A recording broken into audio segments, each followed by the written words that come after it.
திருச்சியில் மாற்றுத்திறனாளி ஒருவரின் கோரிக்கை மனுவை பெற்றுக்கொண்ட தமிழக முதல்வர் ஸ்டாலின் உடனடியாக நடவடிக்கை எடுக்கப்படும் என கூறியதால் மாற்றுத்திறனாளி மகிழ்ச்சியடைந்தார்.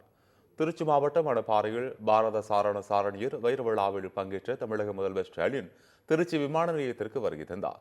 அப்போது புத்தனாம்பட்டியில் ஜெராக்ஸ் கடை வைத்திருக்கும் மாற்றுத்திறனாளி செல்வம் என்பவர் முதல்வர் ஸ்டாலினிடம் மனு ஒன்றை அளித்தார். அதில் மாற்றுத்திறனாளியாக தான் அரசு கொடுக்கக்கூடிய உதவித்தொகையிலும் ஜெராக்ஸ் கடையில் கிடைக்கும் வருவாயிலும் வாழ்ந்து வருவதாகவும், தனது தொழில் அபிவிருத்திக்காக இன்வெர்டர் பேட்டரி ஒன்றையும் புகைப்பட அச்சுப்பொறி கருவி ஒன்றையும் தனக்கு வழங்கி உதவிடுமாறு கோரிக்கை விடுத்தார். கோரிக்கை மனுவை பெற்ற தமிழக முதலமைச்சர் ஸ்டாலின் உரிய நடவடிக்கை எடுக்கப்படும் என உறுதியளித்துச் சொன்னதால் செல்வம் மகிழ்ச்சி அடைந்தார். நான் ஒரு மாற்றுத்திறனாளி, அப்பா அம்மா இருவரும் இல்லைங்க. நான் தனியாக தான் வசித்து வருகிறேன். நான் மேலும் புத்தனாம்பட்டி நேரு காலேஜ் ஆப்போசிட்டில் சொந்தமாக கம்ப்யூட்டர் சென்டர் வச்சுருக்கேன். அதுக்கு தேவையான மிஷினரி வாங்குறது பொருளாதாரம் இல்லாதனால முதல்வர் ஐயா பார்க்குறதுக்கு திருச்சி மாவட்டம் ஏர்போர்ட்டுக்கு சந்தித்து மனு கொடுக்க தான் வந்திருக்கேங்க. வாங்கிட்டு பார்க்குறேன்னு சொல்லியிருக்காங்க.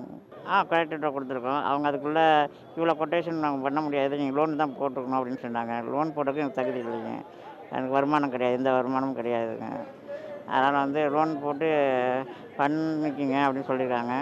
நான் ஃப்ரீயாக பண்ணித்தர சொல்லி முதல்வர் ஐயாவை கேட்கலாம் அப்படின்னு.